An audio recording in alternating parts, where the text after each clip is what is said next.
حضرت کے بعد پھر حضرت یعقوب پر عقب کہتے پیچھے کو، پیچھے آنے والا یعقوب اس لیے ان کا نام پڑ گیا ہے کہ یہ پچھلا ہے. جو پہلا تھا وہ عیسو تھا. عیسو کے بارے میں کچھ معلوم نہیں، ان کی اولاد وغیرہ کدھر گئی، بہرحال وہ ایک علیحدہ بحث ہے. تو اسی طریقے سے یہ سورہ کہف جو ہے گویا کہ سورہ بنی اسرائیل کی ایڑیاں پکڑے ہوئے قرآن مجید میں وارد ہو رہی ہے. اس میں آپ دیکھیے الحمدللہ الذی انزل علی عبدہ، وہی اللہ تعالیٰ نے اللہ کے اپنے رسول کی جو نسبت ہے اس کو عبد کے نمایاں کیا ہے.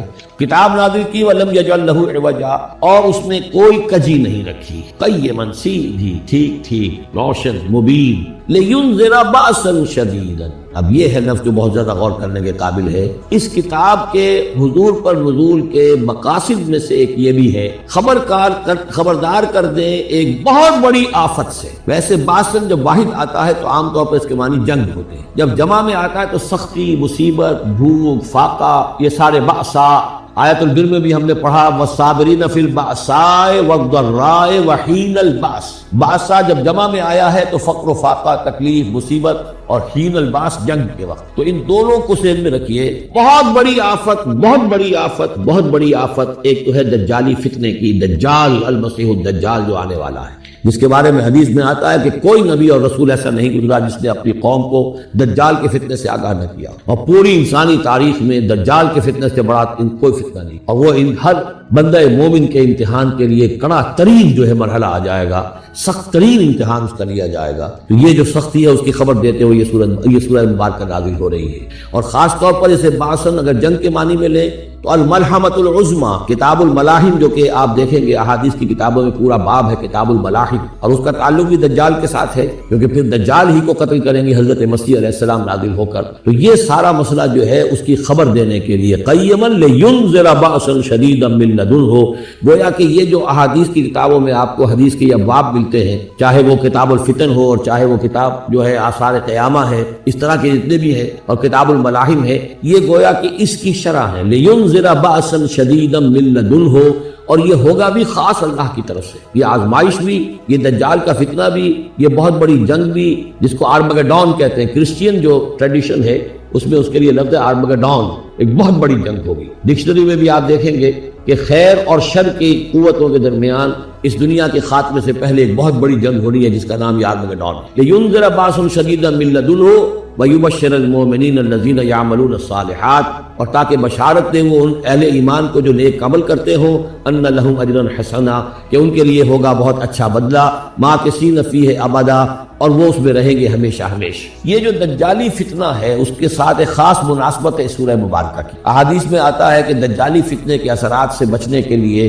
اس سورہ مبارکہ سے ذہنی اور قلبی رشتہ مفید ہے. اس کی تلاوت کرتے رہنا، خاص طور پر جمعے کے روز پوری سورہ کہف، ورنہ یہ کہ کم سے کم اس کی ابتدائی اور آخری آیات ان کی بڑی اہمیت ہے. دجالی فتنہ اصل میں کیا ہے سمجھ لیجئے کہ ایک تو ہے دجالی فتنہ بالعموم، دجل کہتے ہیں فریب کو. جیسے کہ کوئی نبی نہیں ہے، وہ اس نے فریبی لبادہ اوڑھ لیا، نبوت کا دعویٰ کر رہا ہے، وہ دجال ہے. تو اس طرح کی تو حضور نے فرمایا ہے کہ 30 دجال پیدا ہوں گے. انہی میں سے ایک ہمارے زمانے کے اندر جو ہے یہ غلام احمد قادیانی بھی تھا، وہ دجال تھا جس نے کہ اعلان کیا کہ میں نبی ہوں جبکہ وہ نبی نہیں تھا. تو فریبی بنا ہوا جس نے کہ ملمہ اپنے اوپر چڑھایا ہوا ہے. اسی طریقے سے دجالی فتنہ یہ جو ہے اس پوری دنیا میں اس وقت جو فتنہ ہے وہ یہ ہے کہ مادہ پرستی کا اتنا غلبہ ہو چکا ہے ذہنوں کے اوپر، افکار کے اوپر، لوگوں کے نظریات کے اوپر، لوگوں کے اخلاق کے اوپر، لوگوں کے اقدار جو ہیں، ویلیوز جو ہیں اس کے اوپر، کہ وہ آخرت کو بالکل بھول گئے، اللہ کو بھول گئے، اسباب کے اندر گم ہے، مسبب الاسباب سے ظہور ہو گیا. دنیا ہی دنیا ہے، آخرت کو بھولے ہوئے ہیں. مادہ ہی مادہ ہے، روح سے کوئی سروکار ہی نہیں.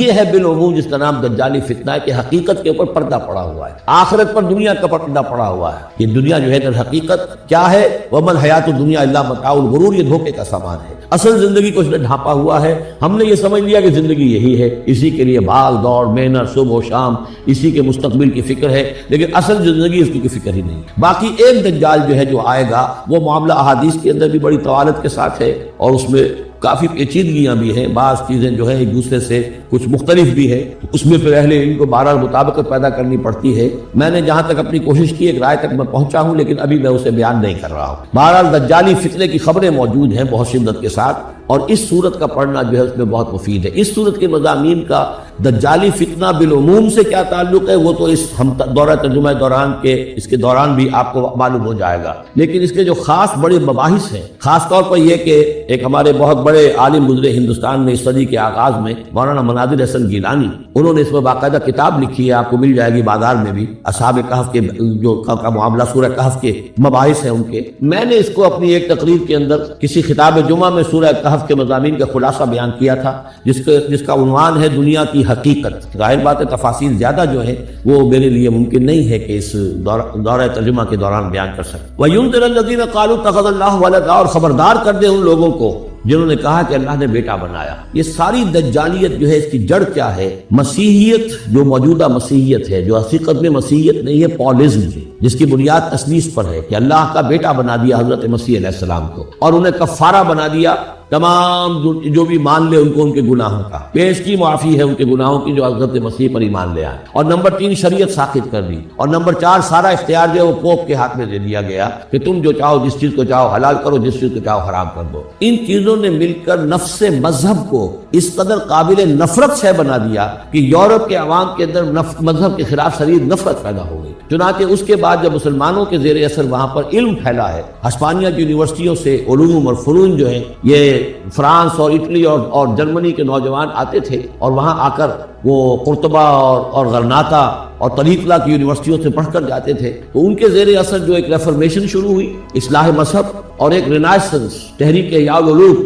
وہ جو اصل تو تحریک تھی اس بات کی کہ انسان علم کی طرف دوبارہ رجوع کرے، لیکن یہ کہ وہ علم جب آگے بڑھا ہے تو وہاں پہ عیسائیت کے خلاف جو رد عمل تھا اس کی وجہ سے اس میں مذہب کی دشمنی جو ہے اس تحریک کے اندر خود بخود شامل ہو گئی۔ تو مذہب سے بیزاری، روحانیت کا انکار، آخرت سے بالکل بے پرواہی اور اس کا بھی انکار، اور خدا ہے یا نہیں ہے اس سے کوئی سروکار نہیں، یہ جو اس تہذیب کے اصل میں اثرات بنے ہیں سارے، یہ اسی غلطیوں کا یہ اثرات ہیں، نتائج ہیں کہ جو عیسائی مذہب کے اندر جو یہ تحریفات کر کے جو غلطیاں کی گئی، اس کو یہاں کہا گیا ہے کہ ان لوگوں نے کہ جنہوں نے یہ عقیدہ ایجاد کیا، ما لہم بہ من علم، ان کے پاس اس کے لیے کوئی علمی سند نہیں ہے، ولا لآبائہم، نہ ان کے آباء و اجداد کے پاس کوئی سند تھی، کبرت کلمۃ تخرج من افواہہم، بہت بڑی بات ہے جو ان کے منہ سے نکل رہی ہے، بہت بڑی گستاخی ہے جو یہ اللہ تعالیٰ کی شان میں کر رہے ہیں۔ ان یقولون الا کذبا، یہ نہیں کہہ رہے مگر جھوٹ، سراسر سیدھا سفید جھوٹ بول رہے ہیں۔ فلعلک باخع نفسک علی آثارہم، تو اے نبی شاید کہ آپ اپنے آپ کو ہلاک کر لیں گے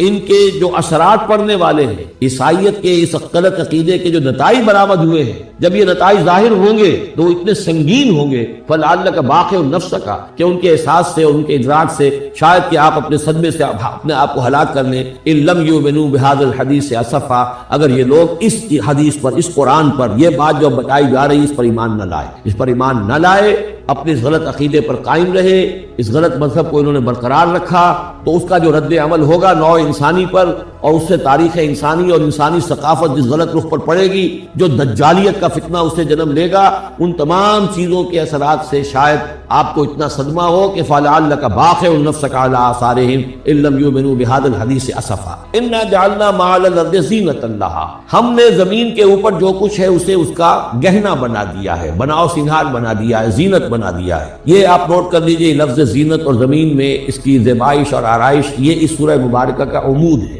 یعنی اس کو اتنا کھبا دیا ہے نگاہوں میں اللہ نے کہ آخرت سے خود بخود انسان غافل ہو جاتا ہے۔ یہ پردہ پڑ گیا ہے، چمک دمک ہے، یہ کاریں ہیں، یہ بلڈنگیں ہیں، یہ کوٹھیاں ہیں، یہ عالیشان عمارتیں ہیں، یہ کیا کچھ اس کی جو یوں سمجھیے پومپ اینڈ شو جو ہے اس وقت دنیا کا، اور ظاہر بات ہے امریکہ میں جا کر دیکھیے تو جو کچھ یہاں دیکھ رہے ہیں اس سے 10 گنا، 100 گنا، 1000 گنا آپ کو نظر آئے گا، عقلیں دنگ ہو جاتی ہیں۔ نتیجہ کیا نکلتا ہے کہ انسان یہ سمجھتا ہے کہ اصل شے یہی مادہ ہی ہے، اصل ہدایت پہ یہی لوگ ہیں، یہی لوگ ہیں صحیح معنی میں کہ جنہوں نے واقعتاً علم حاصل کیا ہے، لہذا ان کی غلط تہذیب، ان کا غلط تمدن، ان کے تمام غلط ثقافت کے معاملات کے بھی ہم اسی طریقے سے پیروی کر رہے ہیں۔ یہ سارا مسئلہ جو ہے وہ اس لیے ہے کہ یہ چمک دمک دنیا کی زیبائش اور آرائش، اس سے ہم متاثر ہیں۔ انا جعلنا ما علی الارض زینۃ لہا، جو کچھ زمین کے اوپر ہے اسے ہم نے اسے اس کے لیے بناؤ سنگھار بنا دیا، لنبلوہم، تاکہ ہم آزمائیں ان کو، ایہم احسن عملا، کون ہے ان میں سے اچھے عمل کرنے والا۔ یعنی اب یوں دیکھیے وہ شعر جو ایک ہے، اگرچہ ذرا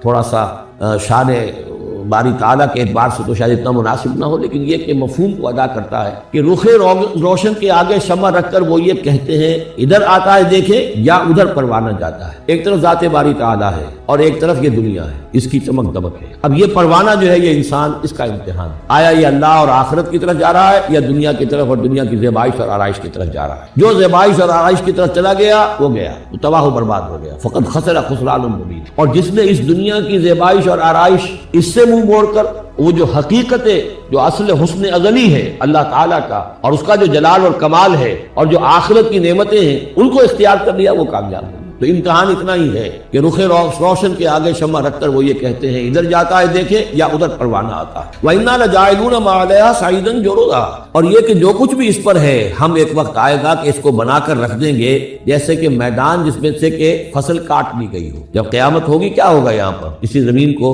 نہ یہاں پہ کوئی وہ پہاڑ رہ جائیں گے، کوٹ کوٹ کر چپٹی کر دی جائے گی، نہ یہ اب یہ آپ کے پاس جو ہیں وہ اسکائی اسکریپرز رہ جائیں گے، نہ یہ اعلیٰ شان عمارتیں ہوں گی، کچھ نہیں ہوگا۔ یہ سب برابر ہوگا جیسے کہ کسی کھیت کو اندر سے فصل کاٹ دی جاتی ہے تو اب وہ پڑا ہوتا ہے ویران۔ وَإِنَّا لَجَاعِلُونَ مَا عَلَيْهَا صَعِيدًا جُرُزًا، ہم اسے کر کے چھوڑیں گے ایسا کھیت کہ جہاں پر چورا پڑا ہوا ہو، صرف بچا کھچا جو ہے وہ اس کا توڑی کا اور کچھ نہ ہو۔ ام حسبت ان اصحاب الکہف والرقیم کانوا من آیاتنا عجبا، اب یہاں سے اصحاب کہف کی بات شروع ہو رہی ہے، کیونکہ پوچھوایا تھا یہودیوں نے اصحاب کہف کون تھے۔ کیا تم سمجھتے ہو کہ اصحاب الکہف والرقیم، رقیم جو ہے ان کی تخطیط تھی ایک جس کے اوپر ان کے حالات لکھ کر، جو ان کے ایک جو کہف تھی ان کی غار جو تھی اس کے اوپر لگا دی گئی تھی، تو انہیں اصحاب الکہف بھی کہتے ہیں، اصحاب الرقیم بھی کہتے ہیں، یہ دونوں انہیں ایک ہی گروہ کے نام ہیں۔ کیا وہ تمہارے خیال میں ہماری بڑی عجیب آیات میں سے تھا؟ یعنی واقعتاً بات تو غیر معمولی تھی، لیکن حقیقت میں ہمارے ہاں تو ہماری تخلیق میں، ہماری صنائی میں اس سے ہزاروں گنا زیادہ عجیب باتیں ہوتی ہیں۔ ہمارے لیے تو کچھ ہے ہی نہیں کسی بھی درجے میں، تم سمجھتے ہو شاید وہ بہت بڑی بات ہے۔ یہ سابق کہف کا جو قصہ ہے، اب میں سمجھتا ہوں کہ پورے وثوق کے ساتھ ہم کہہ سکتے ہیں کہ یہ قصہ کیا تھا۔ دیکھیے جب حضرت مسیح علیہ السلام آئے ہیں تو یہ پورا علاقہ جو ہے فلسطین کا اور یہاں پہ جو آپ نے تبلیغ کی ہے، تو یہ اس وقت رومن امپائر کا ایک حصہ تھا۔ اگرچہ مقامی طور پر ایک لوکل بادشاہ جو تھا یہودی وہاں پر حکومت کر رہا تھا، لیکن وہ پپٹ تھا، اصل میں تو حکومت جو تھی رومیوں کی، جو رومی تھے بت پرست۔ اور اس کے بعد چونکہ انہوں نے بغاوت کی، حضرت مسیح تو اٹھا لیے گئے سن 30 عیسوی کے آس پاس یا 33 عیسوی کے آس پاس، لیکن اس کے بعد جو ہے ان یہودیوں نے بغاوت کی رومیوں کے خلاف، جس کے نتیجے میں سن 70 عیسوی میں ٹائٹس رومی نے تو ان کی حکومت بھی ختم کی اور بیت المقدس کو برباد کیا، یروشلم کو تباہ کیا، 1,33,000 یہودیوں کو قتل کیا اور ان کو بھیج دیا، نکال دیا وہاں سے باہر۔ اس وقت کا معاملہ یہ ہے کہ اب کوئی اکے دکے جو بھی رہ جاتے تھے یہاں پر، کوئی یہودی یا عیسائی، یہودیوں کو تو نکال دیا، عیسائی رہ گئے، لیکن عیسائیوں پر بھی بہت ظلم ہوتا تھا۔ یہ موحد تھے، حضرت عیسیٰ کے ماننے والے، وہ بت پرست تھے۔ تو اس زمانے میں کہیں بادشاہ کوئی تھا ڈیسیس یا دقیانوس جس کو کہتے ہیں، اس کے زمانے میں کچھ جو عیسائی تھے حضرت عیسیٰ پر ایمان رکھنے، آج کے عیسائیوں پر قیاس نہ کیجیے، جو نصارہ تھے حضرت عیسیٰ کو ماننے والے جو موحدین تھے، ان میں سے کچھ نوجوانوں کی پیشی ہوئی بادشاہ کے دربار میں۔ انہوں نے کہا کہ تم اپنے نئے دین سے اگر باز نہیں آؤ گے، اتنے دن کی مہلت تمہیں دی جا رہی ہے تو تمہیں سوری چڑھا دیا جائے گا، بس مہلت دی جا رہی ہے، جاؤ اور کر لو، سوچو۔ ان لوگوں نے آ کر سوچا کہ اب نہ تو ہمارے لیے یہ ممکن ہے کہ ہم مقابلہ کر سکیں، چلو کسی غار میں چھپ جاتے، دیکھیں اللہ تعالیٰ کیا کرتا ہے ہمارے لیے۔ وہ ایک غار میں جا کر چھپ گئے، اور غار میں جا کر چھپے ہیں تو اللہ نے انہیں وہاں پر سلا دیا، موت تاری نہیں کہ سلا دیا۔ اللہ کروٹ بھی بدلواتا رہا، ان کے لیے سارا کچھ بندوبست کیا، اللہ کی قدرت میں تھا۔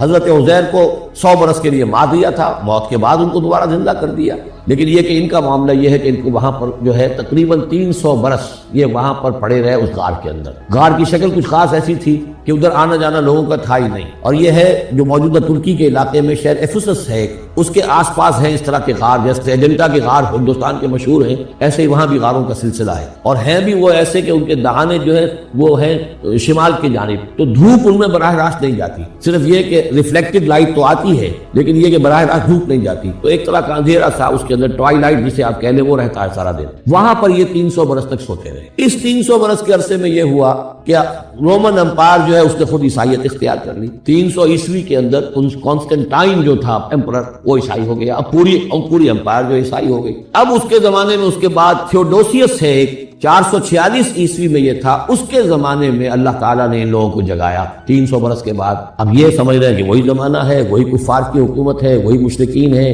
اب انہوں نے ڈرتے ڈرتے اپنے کسی ایک آدمی سے کہا بھائی جاؤ یہ لے کے سکہ لے کر جاؤ چاندی کا، اور کچھ نہ کچھ کھانے پینے کے لیے لے کر آؤ، دیکھنا لیکن اس طرح ہو کہ ہمارا پتہ نہ چل جائے کہ ہم یہاں چھپے ہوئے ہیں۔ وہاں جو گئے انہوں نے وہ سکہ جو پیش کیا، اور کہا یہ سکہ تمہارے پاس کہاں سے آیا؟ یہ تو بہت پرانا سکہ ہے، تو 400 سال پرانا 300 سال پرانا سکہ کہاں سے لے آئے تمہیں کوئی خزانہ ملا؟ بہرحال اس حوالے سے اب وہ جو ہے وہ پکڑے گئے، ان کی حالت جو ہے وہ جو بات سامنے آ گئی، لیکن جب بات سامنے آ گئی تو اب ان کا بہت بڑی وہ عزت کی گئی، اس لیے کہ اب تو جو ان کا مذہب تھا در حقیقت پوری مملکت کا مذہب وہی ہو چکا تھا، تو صورتحال تو تبدیل ہو چکی ہے۔ پھر یہ کہ اس کے بعد تفصیل معلوم نہیں ہے کہ غالباً وہ جا کر اپنی اسی غار میں وہ سو گئے ہیں، یا دوبارہ اللہ نے ان پر وہیں پر بہت تاریخ کر دی ہے، اس کا دروازہ بند کر کے، اور اس کے اندر یہ ایمان پیدا ہو چکا ہو، آپ اس کے قریب رہیے۔ اگر بھٹی کے سامنے بیٹھیں گے حرارت پہنچے گی، اگر آپ برف کی سل کے قریب ہوں گے ٹھنڈ پہنچے گی، صاحب ایمان کی صحبت اختیار کریں گے ایمان سرات کریں گے۔ یہ ہے عوام کی صحبت، کونوا مع الصادقین، ان کی صحبت اختیار۔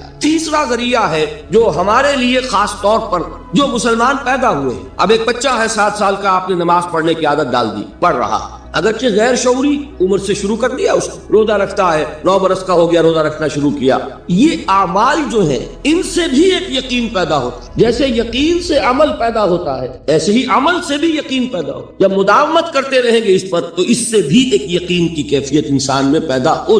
سورہ حجرات میں جو بحث آئی ہے اس کے آخر میں یہی ہے کہ اے نبی یہ بدو جو دعوے دار ہے ایمان کے، یہ آپ پر احسان در رہے، یمنون علیک ان اسلموا قل لا تمنوا علی اسلامکم بل اللہ یمن علیکم ان ہداکم للایمان ان کنتم صادقین۔ یہ آپ پر احسان در رہے کہ ایمان لے آیا، نبی ان سے کہیے مجھ پر اپنے ایمان کا کوئی احسان نہ دھرو، اپنے اسلام کا، بلکہ اللہ تم پر احسان دھرتا ہے کہ اس نے تمہیں ایمان کے راستے پر ڈال دیا ہے۔ جب اسلام پر آ گئے ہو تو عمل کرتے رہو گے، ان تطیعوا اللہ ورسولہ، اگر عمل کرتے رہو گے تو اس عمل کے ذریعے سے بھی تمہارے اندر ایمان پیدا ہو جائے گا۔ تو یہ 3 راستے ذہن میں رکھیے۔ جو عوام ہے غور و فکر، سوچ بچار، اس کی صلاحیت نہیں یا مواقع نہیں، ان کے لیے یہ 2 راستے، یقین بذریعہ عمل اور یقین بذریعہ صحبت۔ یہاں سے اٹھا رہے ہیں لوگوں کو، بار بار یہی آ جاتے ہیں، اب یہاں پر لیکن ان کو دقت ہوتی، یہاں پہ کوئی صاحب پہلے سے روک دیا کرے نا جو بعد میں گڑبڑ ہوتی۔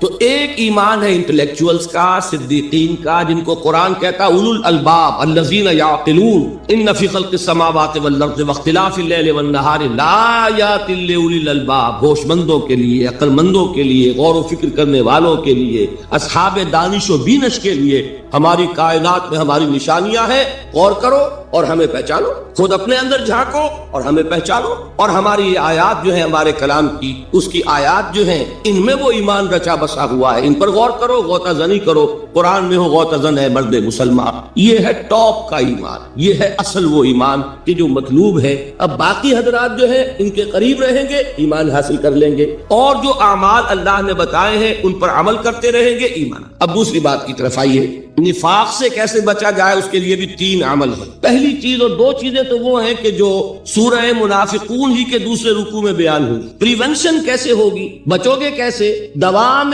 ذکر، اللہ کو یاد رکھو، یا ایھا الذین آمنوا لا تلہکم اموالکم ولا اولادکم عن ذکر اللہ ومن یفعل ذلک فاولئک هم الخاسرون۔ دل کو غفلت میں مت آنے دو، دل غافل ہوگا شیطان کا ڈیرا بن جائے گا۔ وہ دوام ذکر میں، البتہ یہ ذہن میں رکھیے کہ دوام ذکر کا ذریعہ کیا ہے، اس میں مغالتے ہیں لوگوں کو۔ جو سب سے بڑا ذکر ہے اس کو بھولے ہوئے ہیں، اور جو تیسرے چوتھے نمبر کا ذکر ہے اس کو سمجھ بیٹھے ہیں کہ بس یہی ذکر ہے۔ سب سے بڑا ذکر، مجسم ذکر قرآن میں، الذکر انا نحن نزلنا الذکر وانا لہ لحافظون۔ وہ الذکر کون سا ہے؟ قرآن۔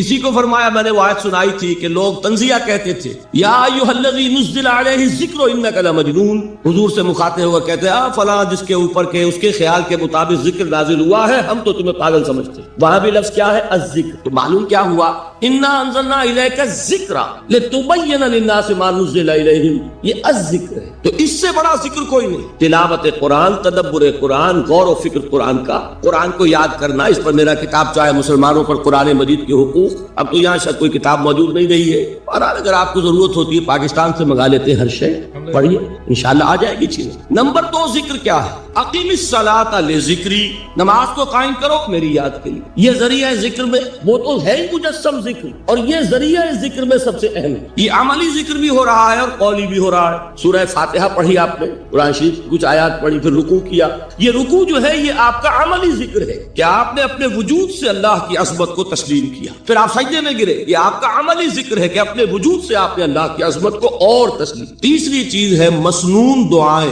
اور مسنون اذکار جو حضور سے ثابت۔ ہمارے ہاں کیا ہو گیا، مجھے فلاں بزرگ نے یہ چیز بتائی ہے، وہ تو پڑھتے چلے جا رہے ہیں، نہ قرآن سے دلچسپی نہ اذکار مسنونہ سے دلچسپی، ادعیہ معصورہ۔ آپ غور کریں گے کہ زندگی کے ہر عمل کے لیے حضور کی دعا موجود ہے۔ صبح اٹھے دعا ہے، آنکھ کھلتے بیت الخلاء میں داخل ہونے لگے دعا ہے، نکلے دعا ہے، وضو کرنے بیٹھے دعا ہے، فارغ ہوئے دعا ہے، مسجد کے لیے گھر سے نکلے دعا ہے، مسجد میں داخل ہوئے دعا ہے، مسجد میں تو ہے ہی ذکر، نماز ہے، تلاوت ہے، باہر نکلے دعا ہے، گھر میں داخل ہونے لگے پھر دعا ہے، سواری پر سوار ہو رہے ہیں دعا ہے، اتر رہے ہیں دعا ہے، شیشہ دیکھ رہے ہیں دعا ہے، کپڑے پہن رہے ہیں دعا۔ زندگی کا کوئی عمل نہیں یہاں تک کہ جو تعلق زن و شو ہے، جس کو کہ خالص حیوانی بات سمجھا جائے گا، اس کے لیے بھی دعا ہے۔ غفلت میں وہ کام بھی نہیں کرتا، سمجھ رہے ہیں؟ اب آپ غور کیجئے، اس میں کوئی اضافی وقت نہیں لگا، کوئی اضافی پوسچر اختیار نہیں کیا، آپ نے یوں بیٹھو، اس طرح بیٹھو، یوں کرو، کوئی آپ کا وقت اضافی نہیں لگا، جو کام کر رہے ہیں اور آپ اللہ کو یاد کر رہے ہیں، اور وہ اللہ کی یاد اس کام کی مناسبت سے ہے۔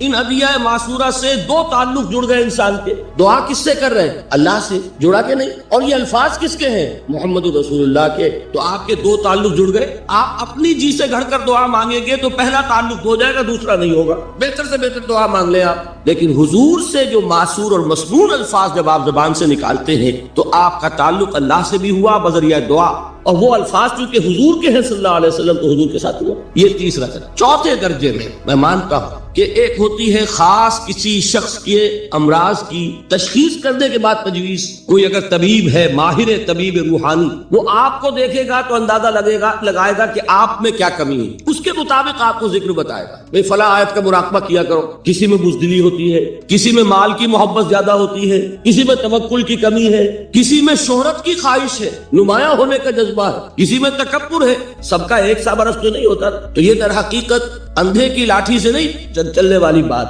یہ تو ماہر کا کام ہے کہ وہ تجویز کرے کہ تمہارے لیے خاص طور پر ذکر۔ در حقیقت ہمارے جو یہ سلسلے تھے سلوک کے، بڑے ماہر ہوتے تھے یہ لوگ، بڑے ماہر اطباء تھے۔ یہ جو علم نفسیات ہے اس کے ہمارے صوفیاء سے بڑھ کر کبھی کوئی عالم گزرا ہی نہیں دنیا میں۔ فرائڈ کیا ہے اور ایڈلر کیا ہے اور یونگ کیا ہے، بچے ہیں ہمارے صوفیاء کرام نے جس طرح انسان کی نفسیات پسند اور وہ ان کی مناسبت سے تجویز کرتے تھے۔ لیکن اس کو رکھا جائے گا چوتھے نمبر، جیسے مولانا احمد علی صاحب فرمایا کرتے تھے، بھائی اس آیت کا مراقبہ کیا کرو۔ مراقبے کیا مانی؟ اب ان الفاظ کو بھی ہم نے خام خواہ کچھ خاص ایک شکل دے دی۔ مراقبہ کیا؟ توجہ کرنا، دھیان کرنا، خاص اس آیت کے اوپر، اس کے معانی پر اپنے ذہن کو جمانا۔ تو کیوں ہے؟ تاکہ آپ کے اندر جو کمی ہے اس کی تلافی اس سے۔ لیکن یہ کہاں آئے گا؟ چوتھے نمبر، سمجھ گئے؟ تو نفاق سے بچنے کا ذریعہ، پریونشن کیا ہے نفاق سے؟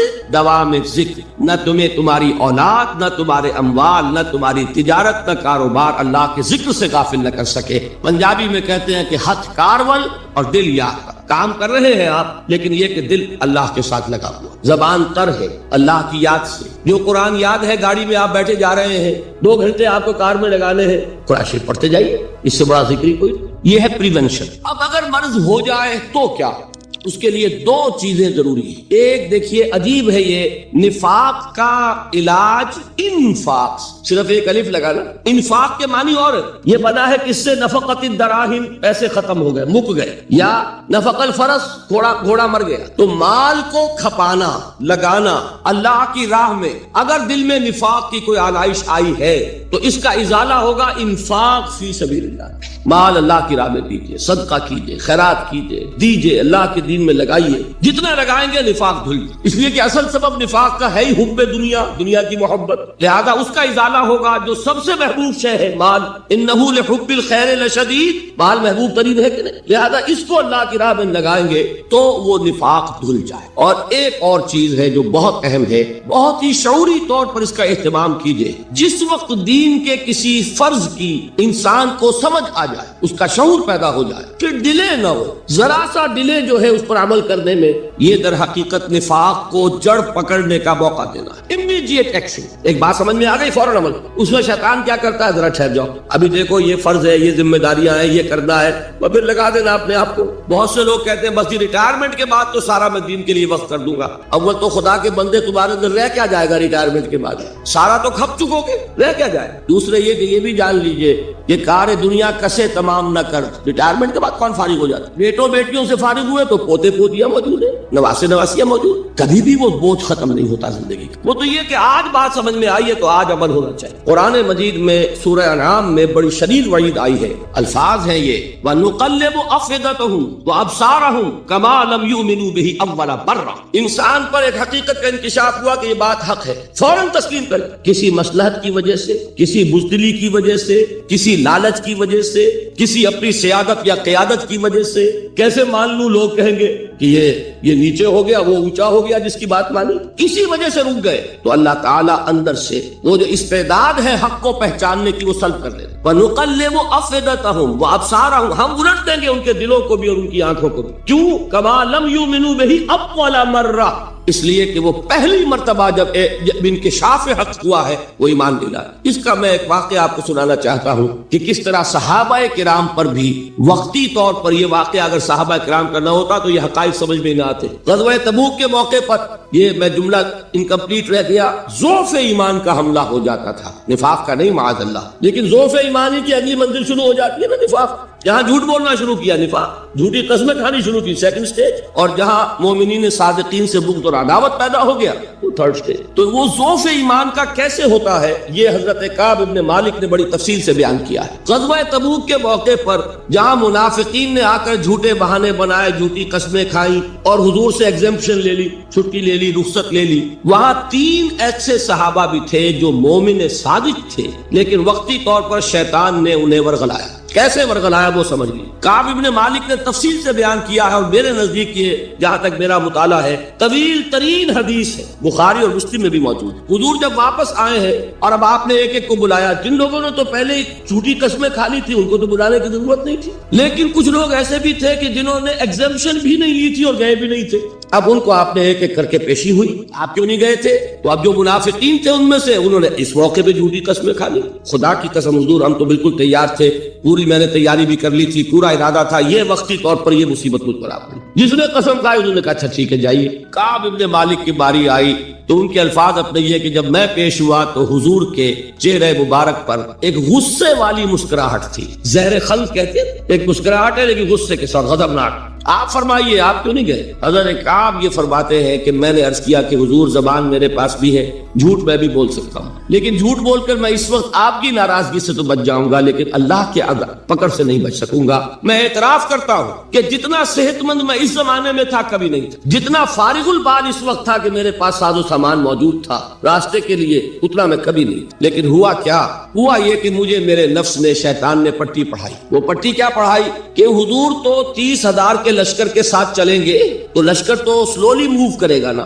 تمہارے پاس بڑی تکڑی بڑی توانا صحت مند اونٹنی ہے, تم ذرا 2 دن بعد چلنا تیزی کے ساتھ اور حضور سے مل جانا, بس یہ تاخیر کارواں. تو انہیں خیال آیا کہ ابھی 2 دن گھر کی ٹھنڈی چھاؤں ہے, میں یہاں پہ جو آرام ہے وہ کر لوں. مجھے جگر کا شعر یاد آیا ہے کہ تپتی راہیں مجھ کو پکارے, دامن پکڑے چھاؤں گھنیری. ایک طرف فرض کی پکار ہے, اس میں تو ظاہر بات ہے کہ وہ تپتی راہیں ہیں, لا تنفروا فی الحر سنا چکا ہوا ہے. یہاں گھر میں نخلستان میں کھجوروں کی چھاؤں میں اہل و عیال میں یہ ٹھنڈی چھاؤں جو ہے یہ پکڑ رہی ہے. بھائی 2 دن ٹھہر کے چلے جاؤ, ٹھیک ہے, کوئی نیت میں خرابی نہیں نا. اس کے بعد پھر جب ابھی 2 دن اور ٹھہر جاؤ, یہ تو بڑا لمبا سفر ہے, ذرا تیز اور دوڑ لینا. تو فرماتے ہیں کہ حضور میں اسی طریقے سے تاخیر و تعویق میں پڑا رہا, یہاں تک کہ ایک روز اچانک مجھ پر یہ چیز منکشف ہوئی کہ تو میں چاہے کتنا بھی تیز چل لوں میں آپ سے نہیں مل سکتا, میرے اعصاب ڈھیلے. اس طرح میں محروم رہا. حضور نے بائیکاٹ کا حکم دیا صحابہ کو. 3 صحابہ تھے ایسے, 2 اور تھے جنہوں نے اسی طریقے سے اعتراف کیا. حضور نے حکم دے دیا کوئی ان سے گفتگو نہ کرے, سوشل بائیکاٹ. بڑی سخت سزا تھی جو دی گئی ہے, اس کی بڑی تفاصیل ہے.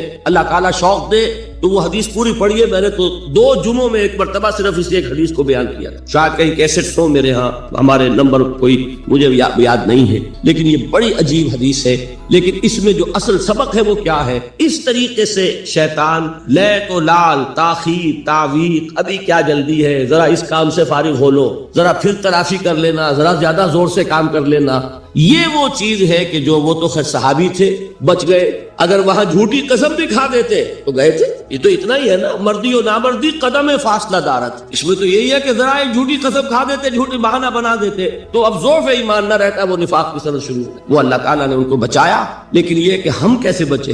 اگر ہم نے یہ روش اختیار کی, لہذا 3 کام. دوام ذکر نمبر 1, اس کی میں شرح کر چکا ہوں. 4 اذکار یاد کر لیجئے گا ان کو, ورنہ کیا فائدہ. نمبر 2, انفاق فی سبیل اللہ, نفاق کا علاج انفاق. نمبر 3, یہ عادت اپنے اندر پیدا کیجئے شعوری طور پر کہ جب ایک حقیقت واضح ہو جائے فوراً اعتراف کہ ہاں بھائی بات ٹھیک ہے یار. جب ایک فرض کا احساس ہو جائے فوراً اس کی ادائیگی کے لیے آغاز. تاخیر و تعویق ہے کہ جس سے پھر نفاق کو موقع. اللہ تعالیٰ مجھے اور آپ کو حقیقی ایمان عطا فرمائے اور نفاق سے بچائے. اب آئیے حقیقت و اقسام شرک. دیکھیے, ہر شخص یہ جانتا ہے کہ اسلام دین توحید ہے. ایک لفظ میں اگر کہیں گے تو اسلام کا سب سے بڑا وصف, سب سے بڑی علامت توحید. مجھے اقبال نے کہا کہ توحید کی امانت سینوں میں ہے ہمارے, آسان نہیں مٹانا نام و نشاں ہمارا. تو توحید ہے. توحید کی ضد ہے شرک. ٹھیک, اس سے میں ایک نتیجہ نکالتا ہوں. کوئی مسلمان جان بوجھ کر مشرک نہیں ہو سکتا. یہ میرا نتیجہ ہے. جان بوجھ کر مشرک نہیں ہو سکتا.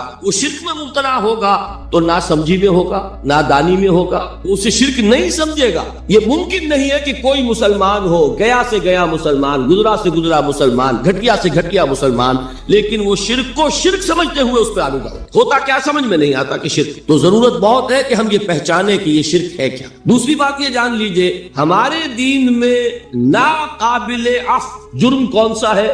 2 مرتبہ بیان فرمایا گیا سورہ نساء میں صرف. ان اللہ لا یغفر و یشرک بہ و یغفر ما دون ذلک لمن یشاء.